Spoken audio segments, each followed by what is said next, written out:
Um dos períodos históricos mais importantes do Brasil no século XX foi a chamada Era Vargas, entre 1930 e 1945.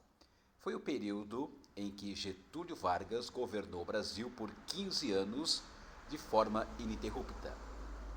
Foi um período de grande importância devido às reformas políticas, sociais e econômicas para atualizar e modernizar o capitalismo brasileiro.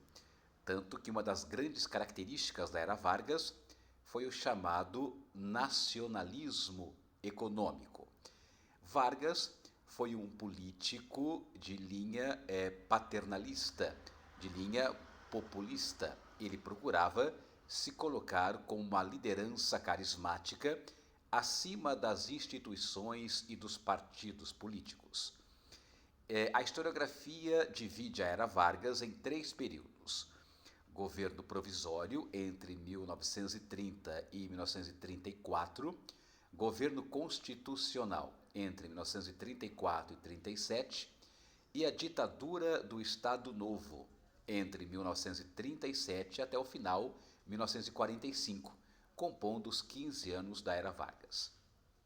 Quando afirmamos que foi um período de reformas para atualizar e modernizar o capitalismo brasileiro, lembremos de algumas ações importantes do período.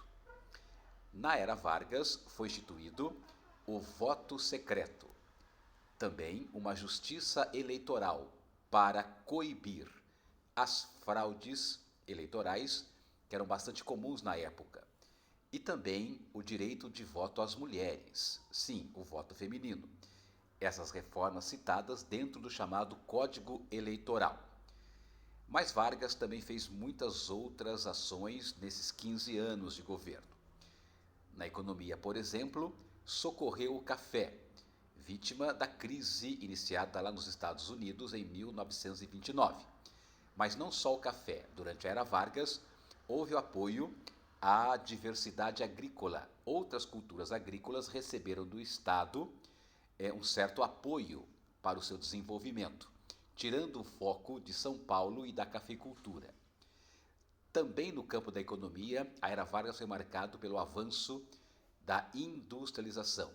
O próprio Estado brasileiro assumiu o compromisso de ser o fomentador, o estimulador do processo de industrialização do Brasil, além de estimular também uma pesquisa mineral para embasar essa industrialização, especialmente a pesquisa nos campos do minério de ferro e da busca por petróleo.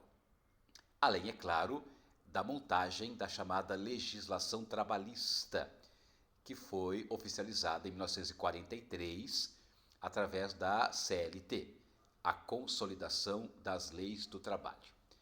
Daí a grande importância do Vargas na nossa história, não é? Da chamada Era Vargas, para a construção, que em grande parte nós ainda sentimos, que ainda reverbera, ecoa no Brasil atual.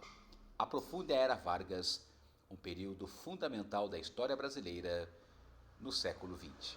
Abraços do professor Evaldo Munarito.